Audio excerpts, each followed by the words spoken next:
Welcome to simple health recipes.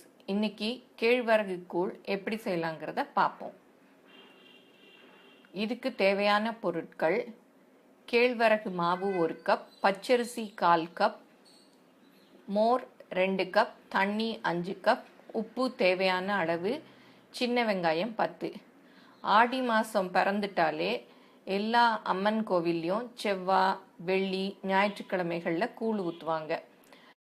ஏன்னா ragi calcium சத்து மிகுந்தது. அதை நம்ம சாப்பிட்டோன்னா நம்ம உடம்புக்கு ரொம்ப நல்லது. இந்த கூழ் நம்ம வீட்லேயே எப்படி செய்யலாம் அப்படிங்கிறத பார்ப்போம். ஃபஸ்ட்டு கேழ்வரகு மாவு 1 கப், பச்சரிசி 1/4 கப் அளவு எடுத்து ரெடியாக வச்சுக்கணும். இந்த கேழ்வரகு மாவில் 1 கப் அளவு தண்ணி ஊற்றி அதை நல்லா கட்டி இல்லாமல் கரைச்சிக்கணும். இது நல்லா கரைக்கலைன்னா சில கட்டி கட்டியாக கிடக்கும். அதனால நல்லா கரைச்சி வச்சுக்கணும். கரைச்சதை அப்படியே ராத்திரி ஃபுல்லும் புளிக்க விட்டுடணும். புளிக்க வேண்டாம் அப்படின்னு நினைக்கிறவங்க சும்மா மாவையே தண்ணியில் கலந்தும் கூழ் கிண்டலாம். இப்போ பச்சரிசியை மிக்சியில் போட்டு ரவை பதத்துக்கு அரைச்சிக்கணும். அது ரொம்ப பெருசாகவும் இருக்க வேண்டாம். கரெக்டாக ரவை மாதிரி உடச்சிக்கிட்டோன்னா வேகிறது நல்லா ஈவனாக நல்லா இருக்கும். அதை 2 கப் தண்ணியில் இந்த பச்சரிசி ரவையை போட்டு நல்லா வேக வச்சுக்கணும்.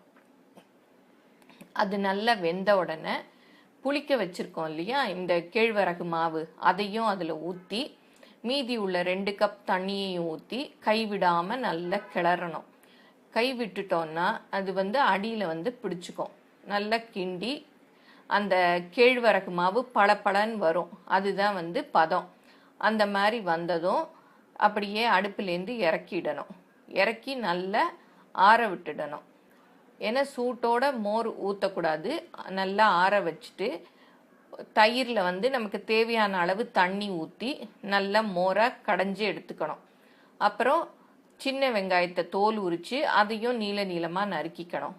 அப்புறம் ஆறின மாவில் சின்ன வெங்காயம் உப்பு போட்டு நல்லா மிக்ஸ் பண்ணிவிட்டு இந்த மோரையும் ஊற்றி நல்லா கலந்து விடணும்.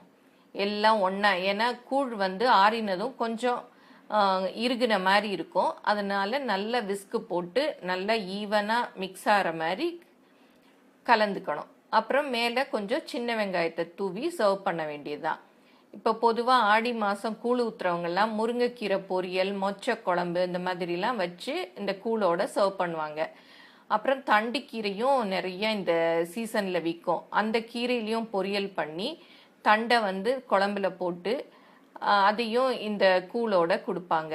சிலர் நான்வெஜ் குழம்பு கூட வைப்பாங்க.